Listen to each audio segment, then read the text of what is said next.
સાપર ગામની અંદર એક ખેડૂત તરીકે એક રજૂઆત સરકારશ્રીને કરું છું કે સરકારે આમ તો બહુ ઝાઝા કામ કર્યા છે અને ઝાઝું ખેડૂતોને અને સમાજને આપ્યું છે, પણ આજે કુદરત અમારી પાસે વાંકો થયો છે અને કુદરતનો કોપ એવો વર્યો છે કે અમારા કપાસની અંદર હું 8 વીઘાનો ખાતાદાર છું અને છતાંય આ કુદરતી આફત એવી આવી છે કે કોઈ સીમા નથી.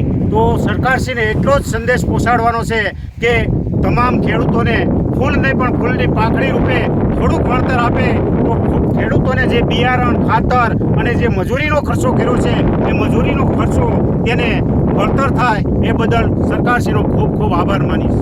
હું બગસરા માર્કેટિંગ યાર્ડનો ચેરમેન કાંતિભાઈ વેકરિયા. કમોસમી વરસાદને હિસાબે આપણે આ બગસરા તાલુકા 34 ગામમાં એટલું બધું વ્યાપક નુકસાન થયેલું છે. તુવેર, મગફળી, સોયાબીન, કપાસ બધા પાકોને અતિશય નુકસાન થયું હોય. એમાં સરકાર ખાસ બધાને સહાય કરે એવી ખાસ અમારી નમ્ર અપીલ છે. ચેરમેન તરીકે બગસરા એપીએમસી ચેરમેન તરીકે મારી ખાસ અપીલ છે કે ખાસ બધાને ધ્યાનમાં રાખીને મોટામાં મોટું વળતર મળે એવી ખાસ સરકારને અપીલ છે.